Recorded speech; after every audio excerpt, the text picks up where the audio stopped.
rapidly things are changing in the machine learning space. I want to be a part of this movement, and I want to make sure oral surgery or dental implant surgeons or dentistry as a whole can be a part of that roller coaster. Hello, everybody, and welcome to another episode of the Raving Patients Podcast. As you know, I'm your host, Dr. Len Tao. I want to thank both the Doc Sites and Dental Intelligence for their support, allowing me to come to your inbox every single Friday at 5 a.m. Eastern Standard Time. Today's episode is going to be talking about AI and the future of AI in dentistry with a product called IMvision Dental. My guest is Dexter Mattox. Dexter is an oral surgeon who developed a product that implements AI and helps practices with their implants. Please welcome to the Raving Patients Podcast, Dexter Mattox. Dexter, thank you so much for joining me today. Awesome. Thanks for having me on. I really appreciate it. Well, I appreciate you reaching out to me and asking to be part of my podcast. I like introducing new products to the industry because I'm a tech guy as well. That's why I love AI, and it's a really good fit for what I talk about. So just for people to know, Dexter is an oral surgeon. He's practicing in Savannah, Georgia at Southeastern Oral and Maxillofacial Surgery. He went to Dental College of Georgia for dental school. He did his residency at Case Western Reserve University. He is the founder of IMvision Dental. Tell everybody how you went from oral surgeon to founding a product. I really want to hear your story there. I always kind of joke around. I think had I really had exposure to computer science, like growing up, which I really didn't in undergraduate or even in high school or anything like that, I think there's a good chance I would have probably gone the computer science or engineering route, but ended up following in kind of the footsteps of my family. So actually both of my grandparents and my dad are all physicians. I've always loved computers. I've always been just kind of the kind of nerdy kid that was just figuring stuff out on computers, playing around, clicking around, kind of just exploring computers. So that's really always been kind of who I am, a child of the internet. Kind of fast forward to, going through, residency. I sort of started with this concept, knowing I was going to be, placing a lot more implants and kind of seeing how challenging it is to kind of track things and the logistics that surround that. And the kind of the weird backstory is like, I'd always plan all of our cases and like even the other residents like, why, like, thank you for doing that. Like I'd plan my chief's cases and stuff like that. Like, I don't know why you're doing this, but thank you. That's just always been just kind of what I like to do. And so fast forward to getting into practice, it's so difficult to manage, especially if you're talking about using surgical guides, like all of the steps, like making sure you have the right stuff for surgery, getting stuff back and forth with the lab. And then you're talking about the lab costs. And then like, oh, let's do a guide on this case. And your sister's like, oh, really? Like you don't need a guide for this case. But you look at the literature and I mean, it's just better.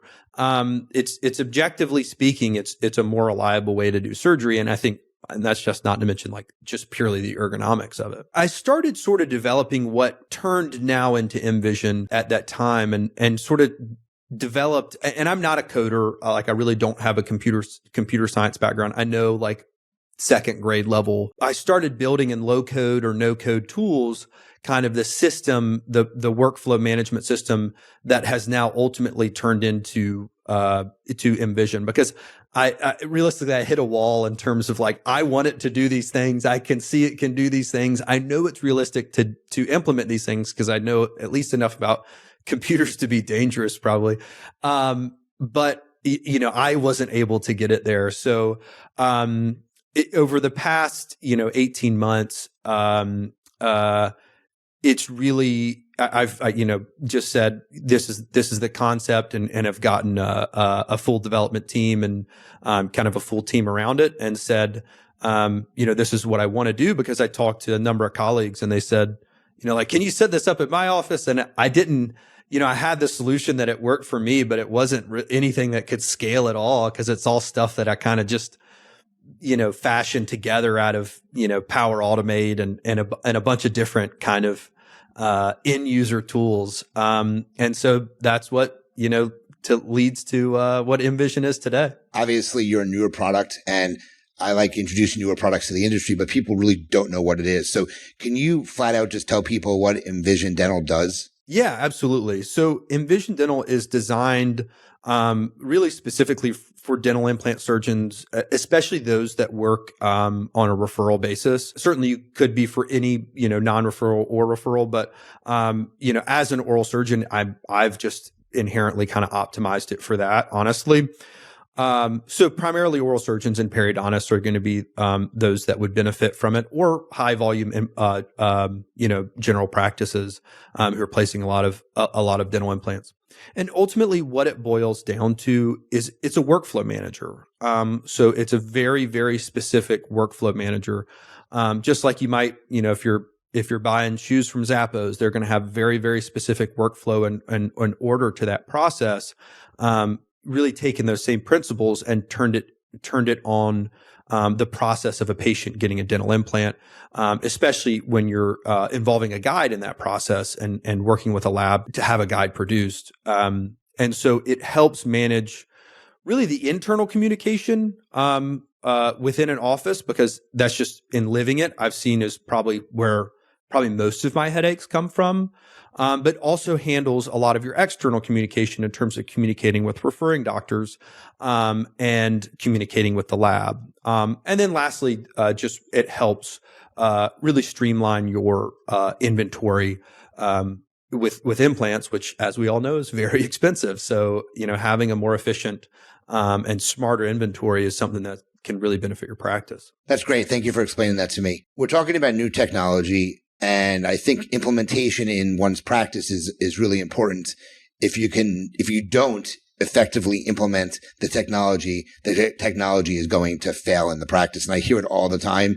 People buy things just to buy, and they never really truly get to implement it in the practice. And the doctor says the product didn't work. And it's not that the product didn't work, is that it wasn't implemented well in the practice. So can you talk a little bit about how a practice can go about effectively implementing the technology in the practice to make it more efficient and less stressful on the business? Yeah, absolutely. And I would be lying to you if I told you I had every single answer, certainly for every practice for implementing technology. And I can tell you in a lot of ways what's not worked in my practice. But we have had some success too. There's not like a one single solution. It comes from a lot of different areas. From, first and most simply is really identifying, as the practice, what's your problem and what you're seeking to solve, and knowing what do you want to see from this product? What's going to be a success in your mind? And then finding a product that suits that. And there's industry specific softwares that can do that. And there's industry non-specific softwares that can do that. So first off is just finding the right fit for software. I use g2.com a lot. That's something I recommend if you can get great feedback from people who have used the software. Once you've, selected a software, is really lean on the customer success representatives through that process. I think the one thing that I've seen where it's failures, if it's just really just a top down, it's the doctor's like, we're going to do this, and we're not really talking about why or kind of how. It really needs to benefit the whole team, because there's a lot more to a practice than the doctor. And so, for example, with IMvision, we really try to focus around implant coordinators in particular, because in most cases, that's who's really using the software. And so if you design it just to sell to a doctor, but its actual use case is with somebody who's not the doctor, that's one of the tricky parts of designing for this. So, but you really need to have, software that's well designed with your end user in mind. And then I really recommend doing a very sequential and kind of graduated approach. So when we're looking at implementation, whether it be software, I mean, certainly do a lot of tech implementations, a lot of different things. A tool I use a lot is Trello. So Trello we keep a Trello board. It's got 5 columns. Or 5 buckets specifically would be the terminology. So the first is things like, this is what we want to do. These are projects we'd love to work on. And then we keep 3 kind of in process buckets, and one of them being with the leadership team, one of them being with the clerical or front office team, and the third one being for the back office team. And we'll set, specific goals. This is our project. This is when we expect this to be implemented. And then our final bucket is, everything we've completed. And then we review it on a weekly basis and, talk about, all the sub steps within that of, we need to do this. So it could be everything from a really big project like implementing a new EMR to really simple stuff like, sending maybe a email reminders or, something relatively simple. But we track all that. What I've seen and an issue that we were having is we were trying to throw too much on and we weren't necessarily following it through to completion. So like I said, I think it really comes down to picking the right software solutions or right implementation, whether it be software, or whether it be just a new system or whatever it might be. Making sure it's designed and planned to be implemented.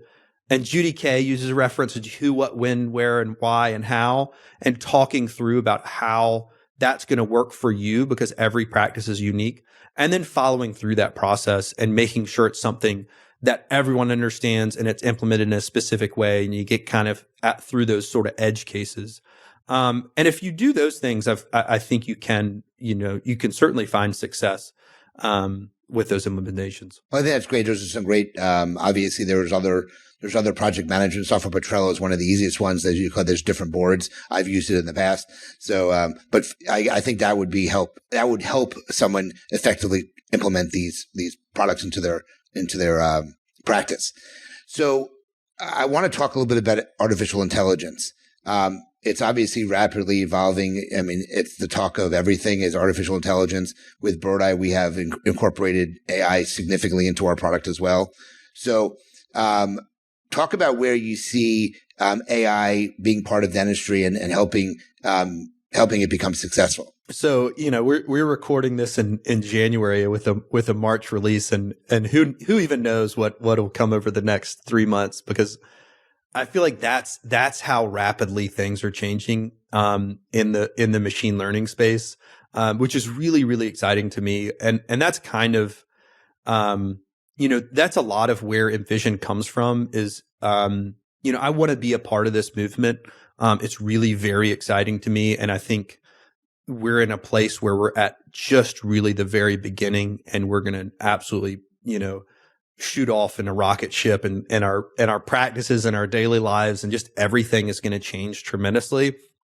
And I want to make sure, oral surgery or dental implant surgeons and or dentistry as a whole can be a part of that roller coaster. So, so in terms of, where we are right now, especially as it comes down to ultimately small market businesses, if we're looking at individual businesses, we have to look at efficiency, because it's great if your Microsoft wants to put 100 billion or your OpenAI wants to put, X billion into a project to be able to train a model, for example. But that's obviously not within reason at all for really any dental practice. So I think there's been a really interesting movement lately. If you look up the PHI model is a good example of this, where you're getting much smaller, much more efficient models that require a lot less compute. And ultimately compute equals dollars. I mean, every time you talk about compute in the AI space, you're talking about money spent.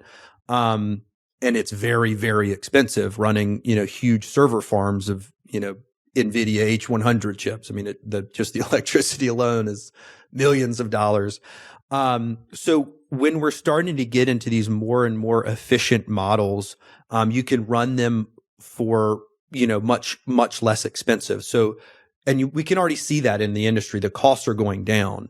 In terms of what it takes to run these models, we can then start to create more and more specific solutions to our space. And I think that's what it comes down to, is where, if you look at software, there's horizontals where, your Google Gmail, where it covers everything and then you have very, very specific softwares, that are, verticals.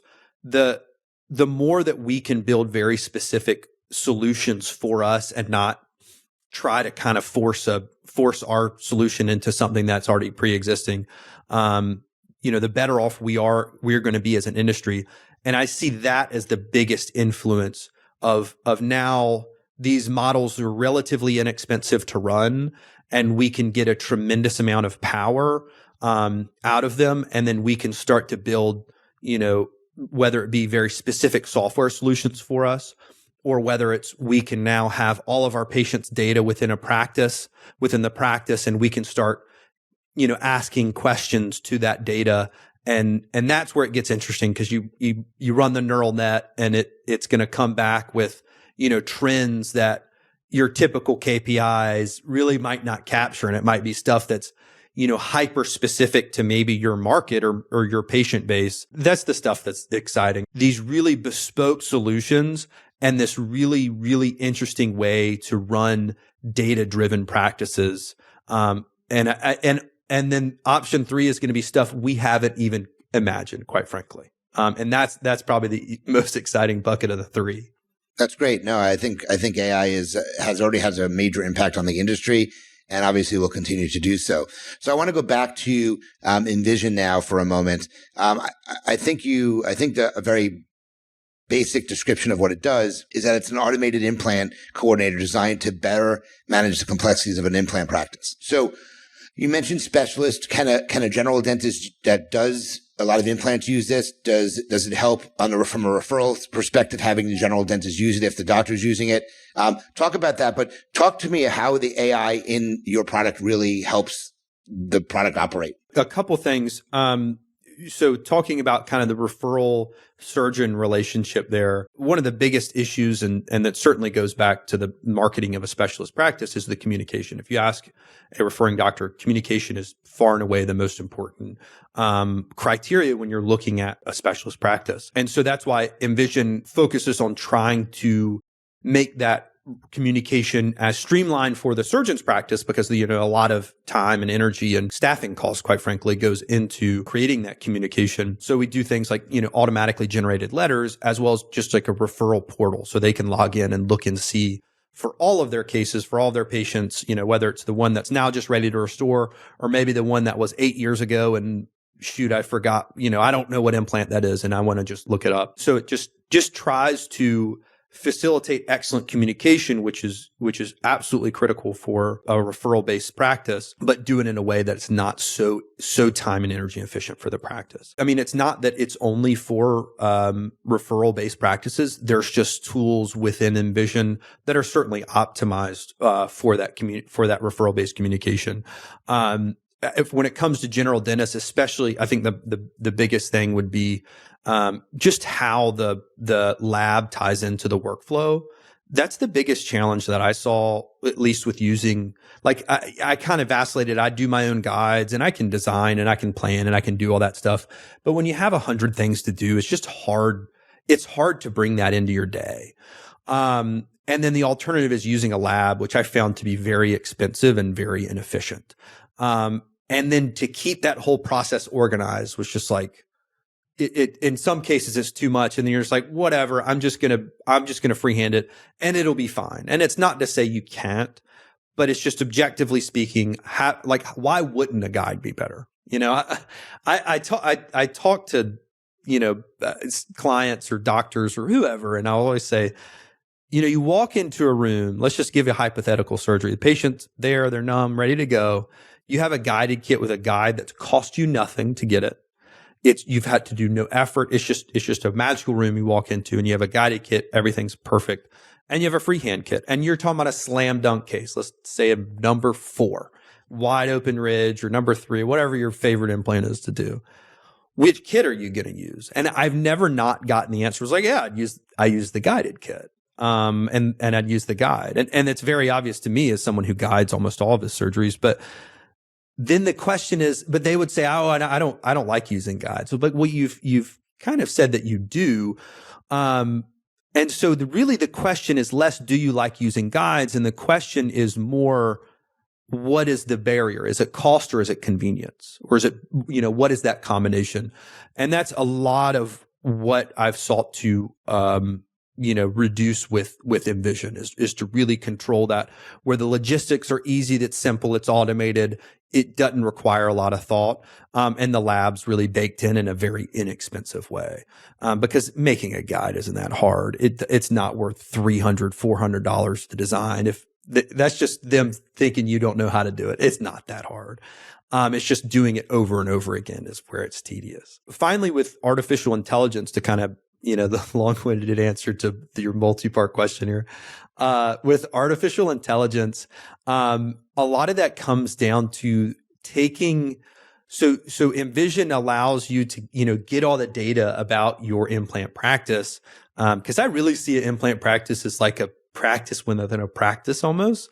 Like you have your oral surgery practice and then your implant practice is kind of almost like a sub practice within it.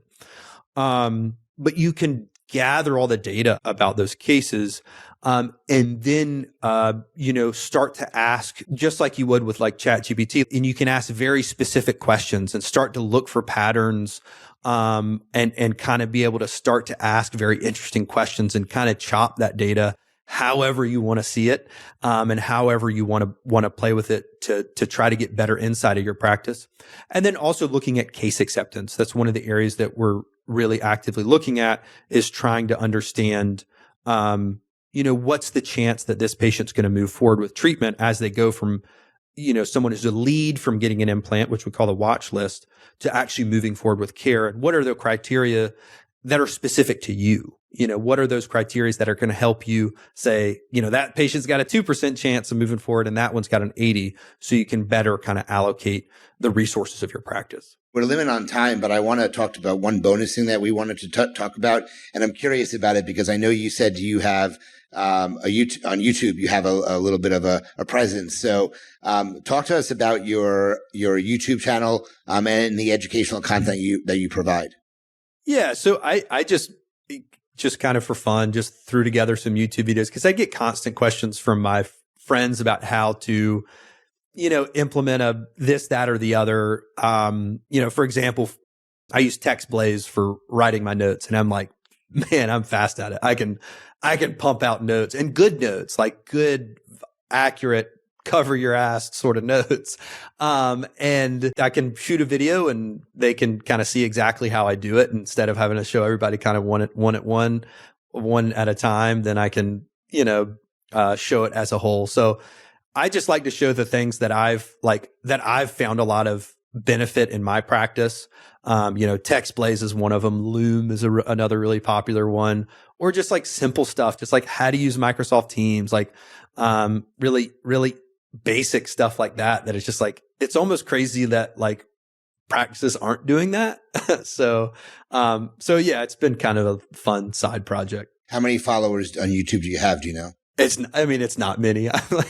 I work with a couple social media guys and they're like, it's just kind of funny. I was like, man, we are going for the most niche market there you've ever imagined. I'm like, we're going for like dental implant surgeons that care about technology. So it's like me and like the 15 other people out there, but that's the beauty of the internet. Like, you're creating content and you're hoping people see it. I mean, that's all it takes. It takes one video to be popular and then you got a channel people listen to. So, good luck with that. So we're going to switch to a fun part of the podcast, which I like to call the lightning round Q&A. For those that haven't listened to one of my episodes before, I use an app called Dex. It used to be a deck of cards. Now it's an actual app. And it's business related questions. So it's all going to be business, Dexter. And the point of this is I'm going to ask you a question and fastest response you can give, spit it out there. We'll get through 8 to 10 of these. And then we'll end the podcast. We'll find out how people can reach out to you. So as I'm loading the app in here, first question is, what is your favorite book or a book that you would go back and reread multiple times? One I'm reading right now is Unreasonable Hospitality. Unbelievable. Absolutely. I have that book on my desk behind the computer. You'll love it. That's my next book I'm going to read. It's the second time I've heard about it today, so that's interesting. It's outstanding. Got it.